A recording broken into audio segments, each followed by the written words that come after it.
آپ نے سنا ہوگا حضور نے سورہ رحمان کے بارے میں فرمایا ہے، سورۃ الرحمان عروس القرآن، یہ سورہ رحمان جو ہے یہ قرآن کی دلہن ہے۔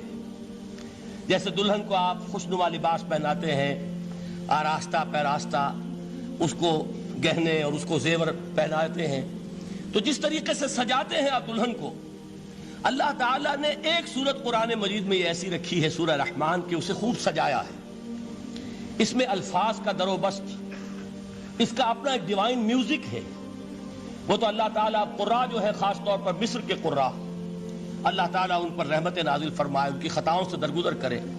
جس طرح قرآن کے انٹرنسک میوزک کو انہوں نے واضح کیا ہے، واقعہ یہ ہے کہ اگر یہ لوگ نہ ہوتے، شیخ عبد الباسط محمد عبد الصمد، شیخ محمود خلیل الحصری، یہ لوگ کہ جنہوں نے قرآن کے اس غنا میوزک، یہ لفظ جو ہے آپ حیران نہ ہو کہ میں یہ کوئی شاید توہین کر رہا ہوں قرآن کی، حضور نے یہ لفظ استعمال کیا ہے، تغنو، اس قرآن کو اچھی سے اچھی خوشلہانی کے ساتھ پڑھو۔ من لم یتغن بالقرآن فلیس منا، جو قرآن کو بہتر سے بہتر انداز میں، اچھی سے اچھی آواز میں، خوشلہانی کے ساتھ پڑھنے کی کوشش نہیں کرتا، وہ ہم میں سے نہیں ہے۔ بلکہ ایک مرتبہ حضور رات کے وقت آپ گشت پر تھے اپنے ساتھیوں کے حالات معلوم کرنے کے لیے۔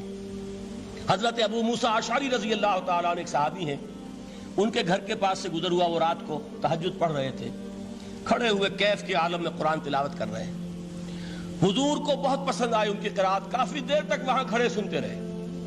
اب انہیں کیا پتا کون سن رہا ہے، بالکل اسی طرح سمجھ لیجئے ایک بات یاد آئی ہے، حضور فرماتے ہیں کہ جس طرح کان لگا کر اللہ قرآن کو سنتا ہے کسی چیز کو نہیں سنتا۔ ہمیں نظر نہیں آتا نا، ہمیں معلوم نہیں، ہم قرآن پڑھ رہے ہیں تو سننے والا کون ہے؟ سب سے زیادہ کان لگا کر خود اللہ۔ یہاں اس لیے مجھے یاد آیا کہ ابو موسیٰ اشعری کو کیا پتا تھا کہ کون سن رہا ہے، وہ اپنی کیفیت میں نماز میں تہجد میں قرآن کی تلاوت کر رہے تھے، اور ظاہر بات ہے ان کے گھر ایکڑوں میں بنے ہوئے نہیں تھے، ایک ایک کمرہ، ایک ایک کوئی حجرہ، ایسے ہی تو گھر تھے نا صحابہ کے، لہذا حضور پاس سے گزرے، آواز آئی، کافی دیر سنتے رہے۔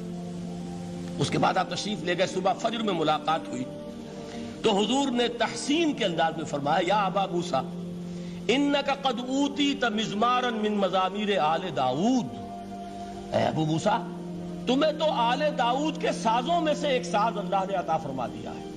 جس طرح حضرت داؤد، لہن داؤدی مشہور ہے کہ جب وہ پچھلے پہر رات کو حمد کے ترانے الاپتے تھے، قرآن میں ہے کہ پرندے شامل ہو جاتے تھے ساتھ، اور پہاڑ وجد میں آتے تھے، پہاڑ بھی ان کے ساتھ شریک ہوتے تھے۔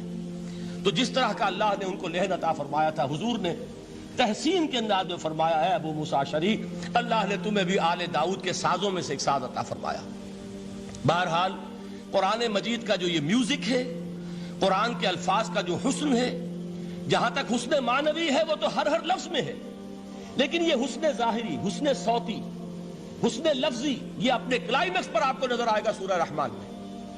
لیکن قرآن میں یہ سورت اس اعتبار سے بھی ممتاز ہے، اس کی 4 آیات پر ذرا توجہ کریں گے، عجیب حقائق سامنے آئیں گے۔ جہاں یہ قرآن مجید کے حسن صوت اور حسن لفظی کی معراج ہے، وہیں اس کی پہلی 4 آیات میں 4 چوٹی کی چیزوں کا ذکر ہے، سب سے اونچی چیزیں۔ پہلی آیت کیا ہے؟ الرحمن، ایک آیت ہو گئی۔ رحمان کیا ہے؟ اللہ کا نام ہے۔ کبھی آپ نے غور کیا اللہ کے ناموں میں سب سے پیارا نام کون سا ہوگا؟ رحمان۔ کیوں؟ اس کا مادہ کیا ہے؟ رحمت۔ ہمیں سب سے بڑھ کر جس چیز کی ضرورت ہے وہ کیا ہے؟ رحمت خداوندی۔ نام اچھی طرح سن لیجئے اس حضور کے قول کو۔ حضور فرماتے کوئی شخص جنت میں مجرد اپنے عمل کی بنیاد پر داخل نہیں ہو سکے گا جب تک کہ رحمت خداوندی دستگیری نہ کرے۔ کسی صحابی نے بڑی ہمت اور جرأت کا ثبوت دیا کہ پوچھ لیا، کیا حضور آپ بھی؟ جب آپ نے فرمایا کوئی شخص داخل نہیں ہو سکتا جنت میں محض اپنے عمل کی بنیاد پر جب تک کہ رحمت خداوندی جو ہے وہ دستگیری نہ فرمائے۔ پوچھا گیا کیا آپ بھی؟ آپ نے فرمایا ہاں میں بھی۔ آپ انداز کیجئے کہ اگر محمد الرسول اللہ بھی رحمت خداوندی کے ضرورت مند ہوں تو تاب دیگراں چے رسد، ہماری تو سب سے بڑی ضرورت رحمت خداوندی ہے۔ اب یہ رحمت جو ہے قرآن مجید میں اللہ تعالیٰ کی یہ شان 2 الفاظ کے ذریعے سے آتی ہے، رحیم اور رحمان، اور کوئی مادہ نہیں ہے جس سے 2 نام بنتے ہوں اللہ کے۔ لیکن یہ مادہ ہے واحد رحمت کا کہ جس سے رحمان بھی ہے رحیم بھی ہے۔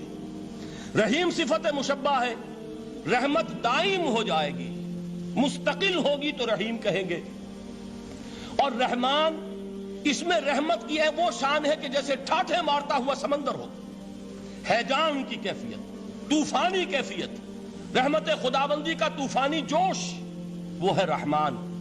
آپ تو رہتے اس علاقے میں ہیں، آپ کو معلوم ہے عرب اگر بھوکا مرا جا رہا ہو تو کیا کہے گا؟ انا جوعان۔ پیاسا مرا جا رہا ہو انا عطشان۔ بہت غضبناک ہوگا غضبان، غضبان آصفہ قرآن میں آیا ہے، بہت غضبناک۔ رحمان جس کی رحمت جو ہے جوش میں ہے، ٹھاٹھے مارتے ہوئے سمندر کے مانند۔ تو یہ اللہ تعالیٰ کے ناموں میں سب سے پیارا نام۔ اب آگے چلیے، الرحمن علم القرآن، رحمان نے قرآن سکھایا۔ رحمت خداوندی کا سب سے بڑا مظہر، رحمان کی رحمانیت کا سب سے بڑا مظہر قرآن ہے۔ ان میں جو منطقی ربط ہے اس کو سمجھتے جائیے۔ اچھا آپ یہ سوچئے، جو علم بھی انسان کو حاصل ہوا وہ کس نے دیا؟ اللہ نے۔ سائنس کا علم کس نے دیا؟ اللہ نے۔ علم آدم الاسماء کلہا، وہ علم الاسماء جو حضرت آدم کو دے دیا گیا تھا ازل میں، یہ اسی کا ظہور ہے، یہ اسی کی ایکسفولیشن ہے جو ہو رہی ہے اور ہوتی رہے گی ابھی۔ اور دوسرے علم ہے وہ کس نے دیے؟ اللہ نے دیے۔ لا یحیطون بشیء من علمہ الا بما شاء، مخلوق میں سے کوئی اللہ کے علم میں سے کسی شے کا احاطہ نہیں کر سکتا مگر وہ جتنا اللہ دینا چاہے۔ لیکن یہ کہ تمام علوم میں چوٹی کا علم قرآن، نوٹ کرتے جائیے، اب چوٹی کی چیزیں جمع کیجیے۔ اللہ کے ناموں میں چوٹی کا نام رحمان، اللہ نے جو کچھ انسان کو سکھایا اس میں چوٹی کا علم قرآن۔ خلق الانسان، انسان کو پیدا فرمایا۔ سوال یہ کہ حیوانات کو کس نے پیدا فرمایا؟ آسمان کس نے پیدا کیے؟ زمین کس نے پیدا کی؟ فرشتے کس نے پیدا کیے؟ کیا مطلب خلق الانسان؟ اس کی تمام مخلوقات میں اس کا کلائمیکس، اس کی تخلیق کی معراج، اس کے تخلیق کا نقطہ عروج انسان ہے۔ یہ ہے کہ جو مسجود ملائک بنا ہے۔ وَلَقَدْ كَرَّمْنَا بَنِي آدَمَ وَحَمَلْنَاهُمْ فِي الْبَرِّ وَالْبَحْرِ وَرَزَقْنَاهُمْ مِنَ الطَّيِّبَاتِ وَفَضَّلْنَاهُمْ عَلَى كَثِيرٍ مِّمَّنْ خَلَقْنَا تَفْضِيلًا۔ تو تخلیق میں